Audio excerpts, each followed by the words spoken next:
The envelope was waiting beneath my office door when I returned from the hospital landing pad. There was no stamp, no return address, and no name on the front, only the words for Captain Mercer printed in block letters. Inside was a glossy school photograph of 22 second graders arranged in 3 rows beneath a painted sign that read Willow Creek Elementary. I noticed the girl in the blue cardigan before I understood why. She sat at the far end of the front row, with one knee turned inward, her dark hair clipped behind her left ear. Around her wrist was a thin silver bracelet with a compass charm. I had fastened that bracelet around my daughter's wrist the morning I deployed. A yellow note was taped to the back of the photograph. Your husband lied. Evelyn is alive. My operation supervisor, Dudy, stepped into the doorway and saw the photograph trembling between my fingers. Who is Evelyn? She asked. My baby, I said. The one we buried 7 years ago, except I had never seen a grave. And as I stood beneath the fluorescent lights of the County Air Medical Dispatch Office, staring at a child with my eyes and my daughter's bracelet, I understood that the story I had accepted for 7 years was missing something enormous. 7 years earlier, I had been an Army Reserve Medical Logistics Officer assigned to a field hospital in Kuwait. Evelyn was 9 months old when I left. My husband, Grant, had promised the separation would be harder on him than on her. You'll miss the first steps, he had joked at the airport, trying to make me smile. I'll record everything. For 6 weeks he did. He sent short videos of Evelyn pulling herself along the couch and slapping both hands against her high-chair tray. Then the video stopped. Grant said she had developed a respiratory infection. 2 days later, he called through a secure connection and told me she had died during the night. The call lasted 11 minutes. I remembered every second of it. Grant cried so hard that I could barely understand him. He said paramedics had tried to revive her. He said the hospital required an examination because the death was unexpected. He said his mother had convinced him to authorize cremation because he could not bear the thought of putting our daughter into the ground. By the time emergency leave was approved and I reached home, there was a small white urn on our mantel. Grant gave me a copy of the death certificate, a hospital discharge summary, and a folded invoice from the crematory. I had spent my career checking shipments, serial numbers, signatures, and chain of custody records. The documents looked official. My husband looked destroyed. So I believed both. Now the photograph in my hand was dated 3 months earlier. Dana closed my office door. Could someone be doing this to hurt you? Yes, the answer came too quickly. Grant and I had divorced 4 years after Evelyn's supposed death. He had remarried and moved out of state. We had not spoken in 14 months, not since he accused me of reopening old wounds by requesting a certified copy of Evelyn's medical records for a veterans grief program. The hospital had responded that it could not locate a patient under her full name. At the time, Grant said administrative records were often lost after hospital mergers. I had accepted that explanation because questioning it meant questioning the urn I had carried from one apartment to another. I turned the school photograph over again. In the bottom corner, beneath the yellow note, someone had written a phone number and a single name, Rachel, Grant's younger sister, the same woman who had signed the crematory paperwork as the identifying family witness. I photographed the envelope, the note, and both sides of the school picture before touching anything else. Then I placed them inside a clean document sleeve from our incident report cabinet. Dana watched without interrupting. You think it's real, she said. I think someone expected me to recognize that bracelet. My phone rang before I could call the number. The screen showed an unfamiliar area code. I answered without speaking. A woman inhaled sharply on the other end. Then Rachel whispered, Before you contact Grant, you need to know he wasn't the only person who planned this. Who else? I asked. Rachel did not answer immediately. I could hear traffic behind her and the soft electronic chime of a car door left open. Not over the phone, she said. And not while you're at work. You sent a photograph of a child you believe is my daughter. I know. You wrote that Grant lied. He did. Then tell me where Evelyn is. Rachel's breathing became uneven. She's safe. She doesn't know who you are. The sentence hurt more than the note. I pressed my palm against the desk to steady myself. Why would my daughter not know who I am? Because she was raised to believe her mother died. Before I could respond, Rachel ended the call. I tried calling back 3 times. Each attempt went directly to voicemail. Dana wanted me to contact the police immediately. Instead, I made my first mistake. I called Grant. There was still a part of me that believed it would have an explanation.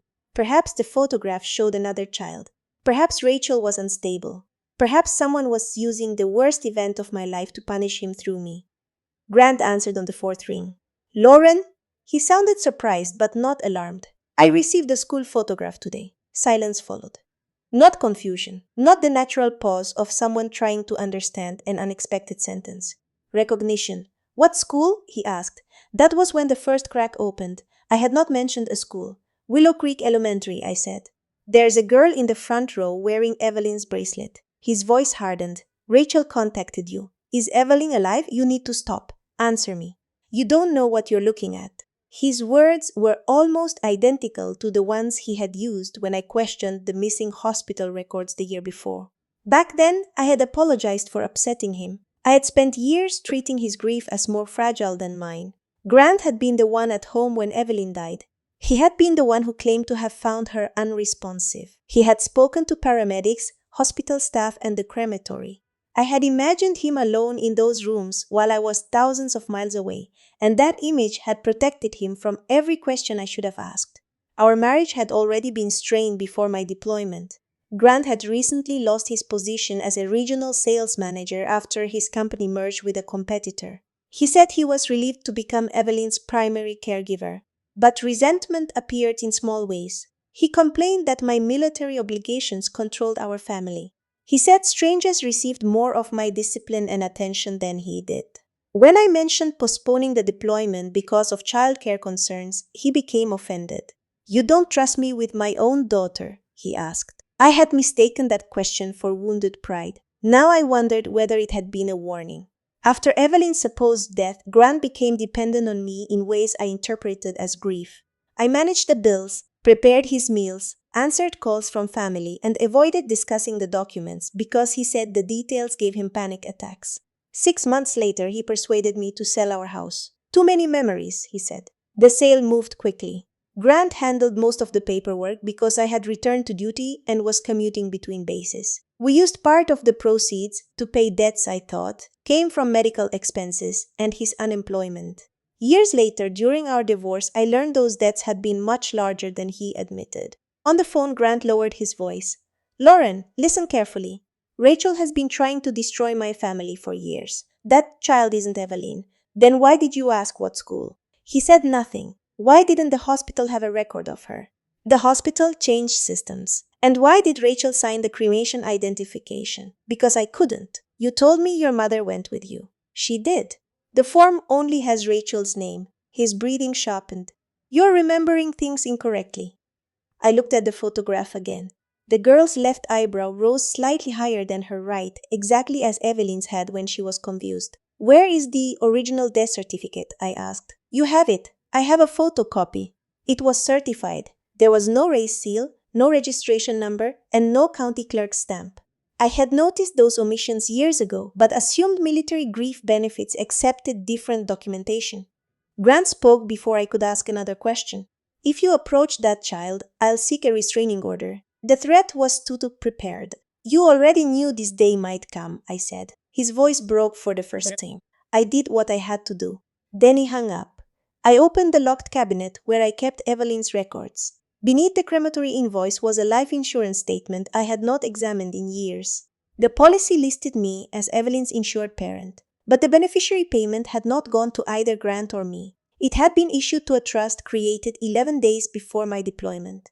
And the trustee was Grant's mother. I did not go home that night. Dana drove me to a hotel near the airport after I admitted Grant still knew the access code to my building.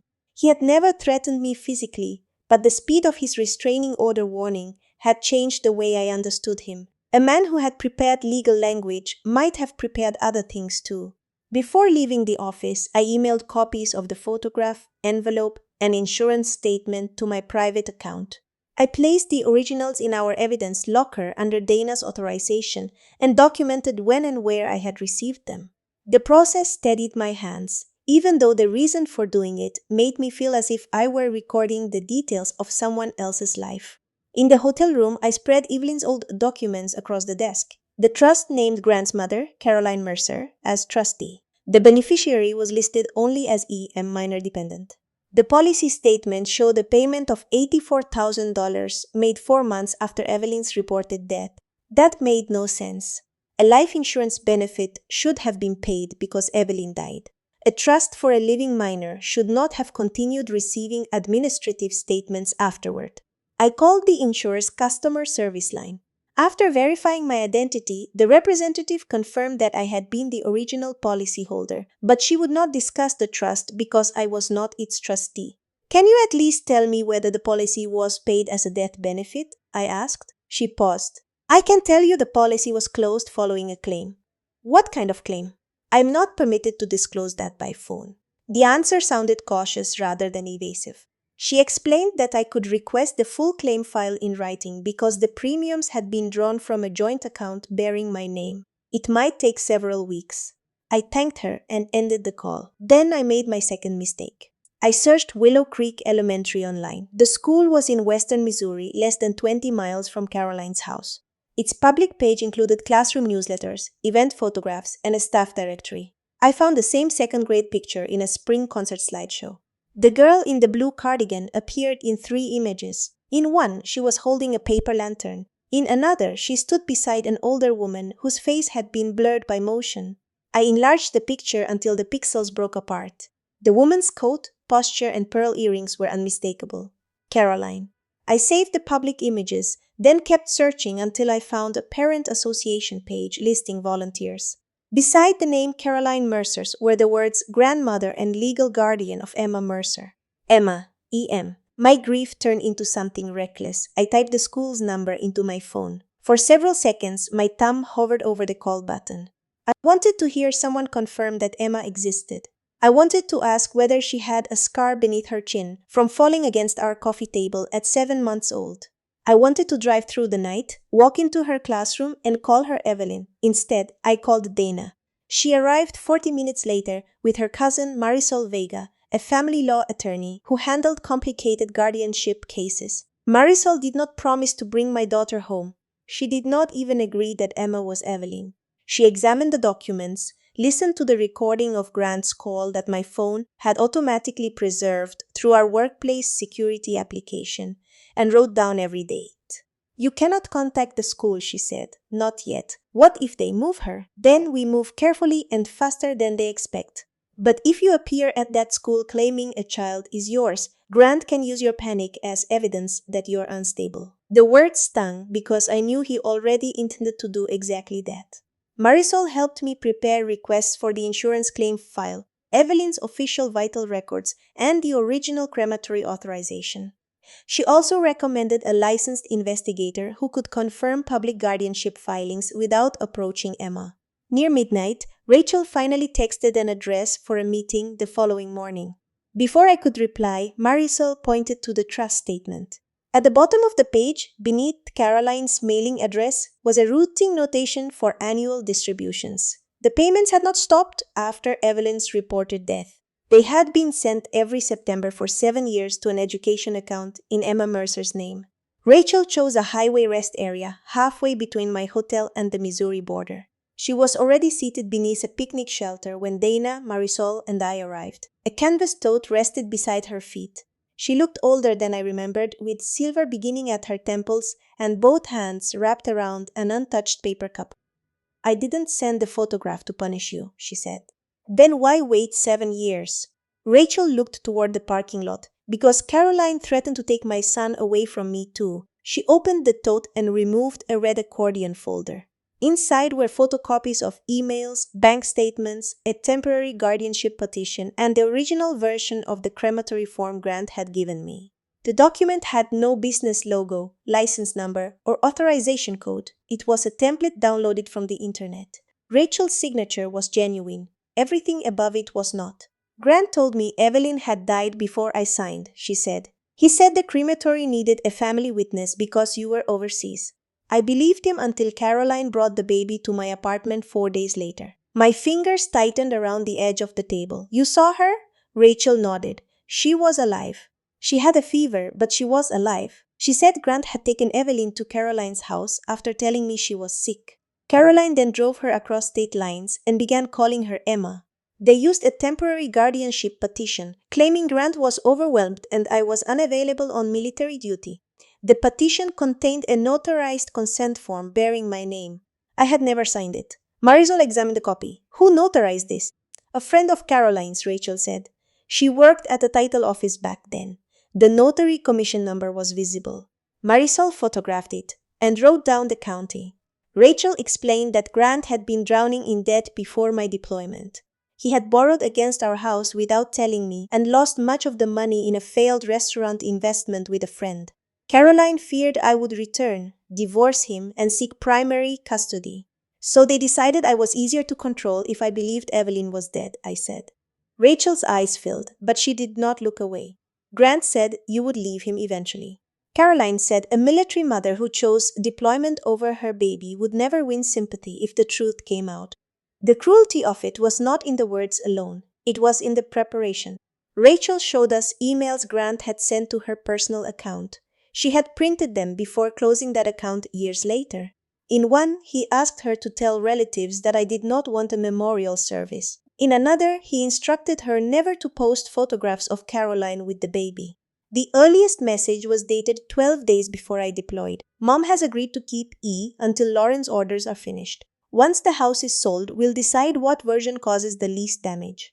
I read it twice. Their first plan had not been to fake Evelyn's death permanently. Grant had expected to use the separation to pressure me into leaving the military and surrendering custody. The death story came later, after he learned my emergency return could be delayed, and after Caroline discovered she could petition for guardianship using the forged consent. What was in the urn? I asked. Rachel rubbed her thumb over the cup's cardboard seam, fireplace ash and sand from Caroline's garden, then I turned away. For 7 years, I had placed that urn beside photographs on Evelyn's birthday. I had carried it against my chest during our divorce because Grant said he could not bear to keep it. Marisol asked Rachel why she had finally come forward. Caroline had a stroke in March, she said. Grant is trying to move Emma again. He wants his new wife to adopt her before Lauren finds out. She removed one final document from the folder. It was a draft petition prepared by Grant's attorney 2 weeks earlier. It requested emergency authority to relocate Emma and restrict contact with any person claiming to be her biological mother. Attached was a sworn statement from Grant describing me as delusional, obsessed with a dead child, and potentially dangerous. At the bottom, beneath his signature, he claimed I had recently begun searching for Evelyn. The statement was dated 9 days before the school photograph arrived. Grant had not merely been waiting for me to discover the truth. He had already started preparing the courtroom to reject me when I did. Grant moved before we did. By the time I returned to my apartment that afternoon, a county deputy was waiting in the lobby with an envelope. Grant had obtained a temporary civil order directing me not to contact him, Caroline, Emma, or the school until a hearing could be held. The order did not declare me dangerous. It simply preserved the child's current placement while the court reviewed Grant's allegations. But his petition was built to make me look dangerous. He included all the photographs of the white urn displayed in my apartment, excerpts from grief counseling notes I had once shared with him, and messages I sent during our divorce saying I could not survive losing Evelyn twice. The messages were real. The meaning he gave them was not. Grant claimed I had recently become convinced that a living child was my deceased daughter. He described Rachel as estranged, financially unstable, and motivated by anger over Caroline's will. He did not mention the forged guardianship consent or the education account. Marisol read the petition in my kitchen while I stood beside the unopened urn. He's trying to frame this as a mental health crisis, she said. That allows him to avoid explaining Emma's identity until the court orders him to. He knows a DNA test ends this, which is why he'll delay one as long as possible. The hearing was scheduled for 12 days later. Marisol filed a response requesting preservation of all guardianship, school enrollment, medical, and identity records connected to Emma. She also requested that Grant be prohibited from moving the child outside Missouri. For several hours, it felt like our first victory. Then Dana called. An anonymous complaint had been submitted to the medical transport company where I worked. It alleged that I had used protected workplace systems to record private calls, stored personal evidence in an operational locker, and planned to use an aircraft to travel across state lines and abduct a child. The last allegation was absurd. The first two were distorted versions of things I had actually done. Our security application recorded calls made through company-issued phones, but I had spoken to Grant on my personal device. The application had synchronized automatically because I used the phone for dispatch alerts. I had not intended to record him. Yet the distinction required review. The evidence locker was designed for items connected to flight incidents, not private family disputes. Dana had authorized its use because she feared the envelope might be part of a threat, but policy did not clearly cover my situation. My director placed me on paid administrative leave. "You're not being disciplined," he said. "We have to protect the organization while compliance reviews this." Being escorted from the buildings still felt like punishment. My access badge was collected. My name disappeared from the flight rotation. The following week, I was supposed to lead a regional training exercise that could have moved me into a permanent operations role. Someone else would take my place. Grant knew exactly what my career meant to me. He also knew I would blame myself for giving him something he could use. That evening, my father called after receiving a message from Grant. Dad had never recovered from Evelyn's reported death, and he sounded frightened rather than supportive. "Lauren, are you certain?" he asked. "I have the photograph, the trust records, Rachel's statement. Rachel has lied before. Not about this. What if that girl only resembles Evelyn?" I looked at the urn. What if she doesn't? Dad was quiet. "Please don't destroy another child's life because you need this to be true." I ended the call without saying goodbye. That was the lowest point. Not the court order or the investigation, but hearing my father speak, as if hope itself had made me irrational. I sat on the kitchen floor until darkness filled the room. I imagined posting every document online. Grant's name, Caroline's address, the forged form, the school photograph. I wanted witnesses before he could shape the story further. Marisol arrived before I acted. "If you publish Emma's identity," she said, "you may win public sympathy and damage her permanently. He's already telling people I'm unstable." "Then let him talk. We will document." She placed a newly obtained county record on the table. The notary who supposedly witnessed my guardianship consent had renewed her commission 3 years later using the same signature style. Marisol had found something unusual in the official seal log. The entry number printed on my consent form belonged to a different document notarized on the same date, a vehicle title signed 40 miles away. The forgery could now be proved without anyone taking my word for it. I deleted the post I had begun writing. Grant had chosen noise because he believed I would answer with more noise.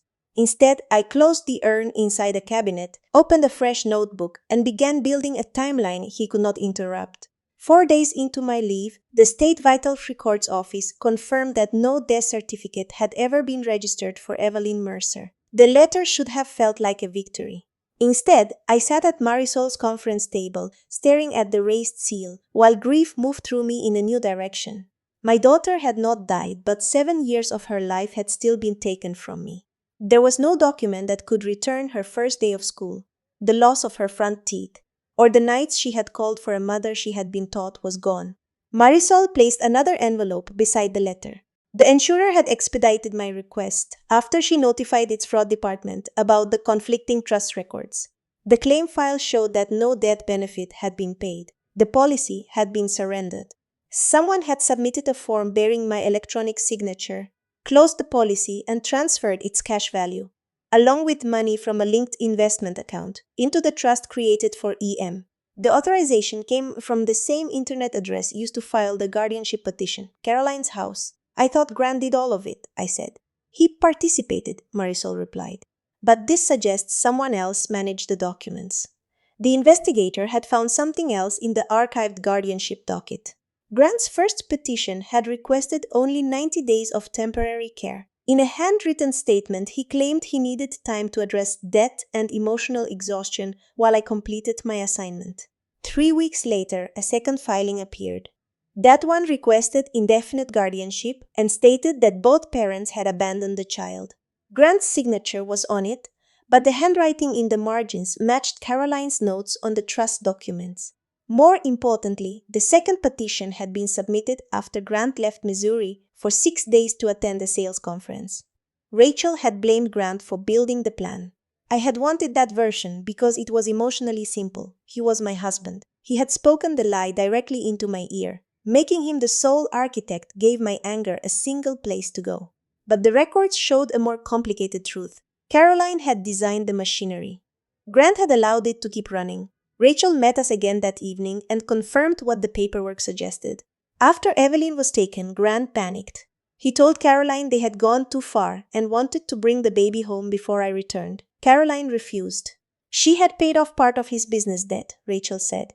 She told him if he exposed the guardianship, she would report that he had used your name on the home equity loan. So he chose himself, I said. Rachel nodded. Then he kept choosing himself. There was humanity in that explanation, but not innocence. Grant had been afraid of prison, divorce, and losing Evelyn. Caroline had convinced him that one lie would preserve everything. Each lie after that became the price of protecting the first. My own blind spot was harder to admit. I had spent years believing my competence protected the people I loved. When Grant accused me of choosing duty over family, I worked harder instead of looking more closely. I trusted official-looking paper because accepting it allowed me to remain functional. My discipline had helped me survive, but it had also helped me avoid questions that might have broken me sooner. That night, my father called again. This time, I answered. I was wrong, he said. Tell me what you need. I could not forgive his doubt yet, but I asked him to locate the original videos Grant had sent during my deployment. Dad had saved them on an old computer. In the final video, Evelyn crawled across Caroline's living room carpet, not ours. Behind Grant's voice, Caroline could be heard saying, "Once Lauren is out of the picture, she'll settle."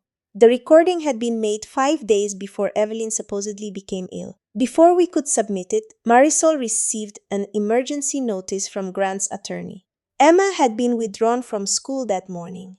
Grant claimed he was relocating her for her protection, but the address he provided belonged to an empty rental property. For the first time, this was no longer only about proving what they had done 7 years ago. We did not know where my daughter was now. The court did not issue an Amber Alert. Emma had not been taken by a stranger, and Grant remained her legal father on every record the authorities could see. He had violated no explicit travel restriction because the judge had not yet signed Marisol's emergency request. That distinction felt unbearable, but it mattered. A local investigator entered Emma into a missing child information system as a welfare concern after Grant failed to provide a current address. The school supplied attendance records through a court order. Her pediatric clinic was instructed to preserve files. Marisol contacted Grant's attorney, who insisted his client had moved Emma to a secure family location because of threats from me. No one could explain what those threats were. For 3 days, we heard nothing. I slept in 90-minute stretches and woke reaching for my phone. I stopped drinking coffee because every vibration in my hands felt like panic. Dad stayed at the hotel with me, though we barely spoke. He organized the paper timeline by date and marked each document with removable tabs, the same way he had prepared engineering bids before retirement. It was the closest he could come to apologizing again. Rachel gave the investigator names of every relative Caroline might have trusted. Most had not spoken to Grant in years. One cousin in Arkansas admitted Grant had called, asking whether her hunting cabin was available, but she refused because the property had no heat. The investigator checked Caroline's financial records only after a judge authorized access, based on the suspected forged guardianship. There were no recent hotel charges, fuel purchases, or large withdrawals. Grant had planned the disappearance without using accounts connected to his name. Then the pediatric clinic called Marisol. Emma had an appointment scheduled the week before she vanished. The visit had been routine, but the nurse remembered Grant asking for printed copies of her vaccination history. He said they were traveling outside the country, the nurse explained in a sworn statement. Grant did not have Emma's passport. At least, he should not have. My original application file showed that no passport had been issued before my deployment. Marisol requested a federal passport record through the court. The response revealed an application submitted 2 years later under the name Emma Caroline Mercer. The listed mother was deceased. The application included a certified copy of a delayed birth record issued in Missouri, naming Grant as father and leaving the maternal field blank. Caroline had signed as the supporting witness. They had not only changed Evelyn's name, they had created a second legal history for her. The passport had expired 6 months earlier, but Grant had applied for renewal shortly after Caroline's stroke. The renewal was still pending. because the agency had requested additional proof of parental authority. That delay may have kept him in the country. On the seventh day, Grant's attorney proposed an agreement. Grant would disclose Emma's location and consent to a privately administered DNA test if I agreed to withdraw the fraud allegations, abandon any immediate request for custody, and allow Emma to remain with him for at least 1 year while she adjusted. Marisol read the offer aloud. Dad muttered, "He's bargaining with a child." I wanted to reject it immediately. Instead, I asked the question that had begun haunting me. What happens to her if I win? Marisol closed the file. That depends on what you call winning. Emma believed her grandmother had raised her, her father protected her, and her mother was dead. Proving the truth could destroy every stable relationship she understood in a single afternoon. I wanted her returned to me, but I was still a stranger in her life. The family therapist appointed by the court recommended gradual contact if DNA confirmed maternity, unless Emma was in immediate danger. I hated the recommendation because it was reasonable. Grant had until noon the next day to accept an independent welfare visit. At 11:43, his attorney sent an address. Emma was staying at a lake house owned by Grant's new wife's brother. A child services investigator visited that afternoon and confirmed she was physically safe. She had been told school was closed because a dangerous woman was trying to kidnap her. The investigator also recovered a backpack Grant had prepared. Inside were clothes, medication, a renewed passport application, and a sealed envelope addressed to Emma. The envelope contained a letter Grant had written in case they were separated. In it, he finally admitted that Lauren Mercer was not dead. But he claimed I had abandoned her willingly, and that Caroline had paid me never to return. The hearing began the following morning. Grant sat across the courtroom in a charcoal suit I had never seen before. His attorney kept one hand on his shoulder while the bailiff arranged 3 sealed evidence boxes beside the clerk. Emma was not present. The court-appointed therapist had recommended that she remain with a temporary foster caregiver known to the family until the judge determined whether Grant could be trusted to follow protective instructions. I had imagined this moment for days. In my imagination, Grant looked ashamed. In reality, he looked exhausted and frightened, but still convinced he could explain himself. The hearing addressed only immediate custody, preservation of records, and whether the temporary order against me should remain. Any criminal investigation into forged documents would proceed separately. Marisol began with a state letter confirming that Evelyn Mercer had no registered death certificate. She then introduced Emma's delayed birth record, school enrollment forms, and passport application. The judge compared the dates. "Mr. Mercer," she said, "are Evelyn Mercer and Emma Caroline Mercer the same child?" Grant leaned toward his attorney. After a brief exchange, his attorney answered, "My client acknowledges that they are." Hearing it spoken aloud did not bring relief. It made the missing years more solid. Marisol requested an immediate DNA test, but Grant's attorney said one was unnecessary because Grant no longer disputed my biological relationship to Emma. "He disputes abandonment," the attorney added. "Mr. Mercer maintains that Miss Mercer agreed to the guardianship and later chose not to resume parenting." Marisol placed the forged consent form on the evidence screen. The notary's official seal log appeared beside it. The identification number on my supposed consent matched a vehicle title notarized 40 miles away. The notary herself had provided a sworn declaration stating she had never met me and had not witnessed my signature. Grant watched the screen without moving. His attorney argued that Caroline had handled the filing and may have misrepresented the document to him. He described Grant as a frightened, unemployed father manipulated by a controlling parent. For a moment, I saw the defense Grant had probably repeated to himself for 7 years. He had been afraid. He had been trapped. His mother had taken control. Then Marisol played the call I received during deployment. Grant's younger voice filled the courtroom. "She passed during the night," he said on the recording. "I held her until the paramedics came." The judge stopped the audio. "Your daughter was alive when you made the call?" Grant lowered his head. "Yes." "Did your mother force you to say those words?" "No." "Were you physically prevented from contacting your wife afterward?" No. Grant's attorney asked for a break. The judge denied it.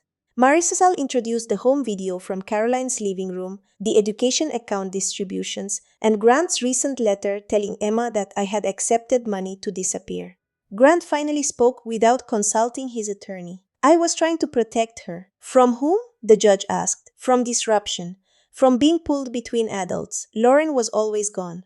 Training, deployments, emergency shifts. There was always something. I expected anger to rise in me.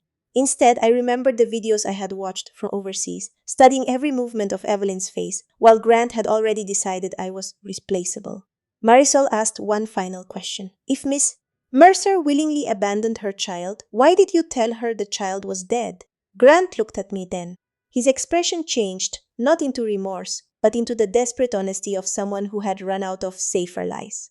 Because if she believed Evelyn was alive, he said, she would have come back for her. No one spoke after that. The judge dissolved the order preventing me from seeking contact. She placed Emma under temporary court supervision, prohibited Grant from removing her from the county, and ordered professionally supervised therapeutic introductions between Emma and me after a DNA sample was collected. Grant was granted limited supervised contact. The guardianship records, financial transfers, passport materials, and forged documents were referred to the appropriate state and federal agencies for review. There was no dramatic arrest. Grant simply removed his watch, wallet, and phone when an investigator asked him to step into a private room for an interview. As he passed my table, he stopped. I did love her, he whispered. I believed him. That was the part that made what he had done impossible to forgive. Later that afternoon, a nurse swabbed the inside of my cheek. Across town, another nurse did the same for the 8-year-old girl who had been taught that I was dead. The DNA result arrived 6 days later. The probability of maternity was greater than 99%. 99%. I read the number in Marisol's office, then folded the report along its existing crease. There was no surprise left in it. Only confirmation that every birthday I had mourned belonged to a living child who had been celebrating somewhere else. The court suspended Grant's decision-making authority, while the guardianship and identity records were reviewed. Emma remained with the temporary caregiver, a retired teacher named Mrs. Donnelly, who had known Caroline through the school library program. I was allowed to meet my daughter for 45 minutes in the therapist's office. Emma entered carrying a purple backpack against her chest. She was smaller than she appeared in the photograph. Her hair was tied back, and the compass bracelet was no longer on her wrist. She studied me with the guarded politeness children use around adults they have been told to fear. The therapists introduced me as Lauren, not Mom. That hurt, but it was right. I saw your picture, Emma said. Your school picture came to me. Aunt Rachel sent it. Yes, she looked toward the therapist. Dad said Rachel tells stories when she's mad. I kept my hands folded in my lap. Sometimes adults disagree about the truth. You don't have to decide anything today. Her eyes returned to my face. Did you know I was alive? No. Did you leave me? No. She waited for more, but I did not give her the details. She was 8 years old. She deserved truth in pieces she could carry. Before leaving, she placed a drawing on the table. It showed a house beside a lake, 3 stick figures, and a black scribble in the corner. That was supposed to be you, she said. Before I knew what you looked like. I took the drawing only after she nodded. Grant's consequences unfolded slowly. The prosecutor opened an investigation into forged identity documents, fraudulent financial transfers, and false statements connected to the passport application. He was not immediately charged with every allegation. Investigators still had to separate what he had signed knowingly from what Caroline had prepared. The insurance company froze the remaining trust funds and filed a civil claim to recover money obtained through falsified authorizations. The court ordered that whatever remained after review be preserved for Emma's care. Caroline was medically unable to participate in a formal interview. Her stroke had damaged her speech and memory. Learning that did not give me peace. It only meant there would never be a complete confession from the person who had built the plan. Grant accepted responsibility for making the false death claim to me, concealing Evelyn's identity, and submitting the passport renewal. In exchange for his cooperation with the broader fraud investigation, prosecutors considered reduced charges rather than immediate detention. He also agreed to supervised visitation and surrendered Emma's passport documents. My workplace review cleared me of the abduction allegation and found no deliberate misuse of recording systems. I did receive a written warning for placing personal material in the operational evidence locker. Dana received one too. She framed hers and hung it beside her desk. I returned to work, but the operations promotion had gone to someone else. I could apply again the following year. I told myself that was fair. Some losses were caused by Grant. Others were consequences of the choices I had made, while frightened. 3 weeks after the hearing, Grant asked to speak with me during a supervised custody conference. He looked thinner. I thought she would forget you, he said. She was 9 months old. No, did you ever plan to tell me? He rubbed both hands over his face. At first, then every year made it worse. That was not an answer. No, he said quietly. I don't think I was ever going to tell you. It was the first honest apology he could offer, though it contained no apology at all.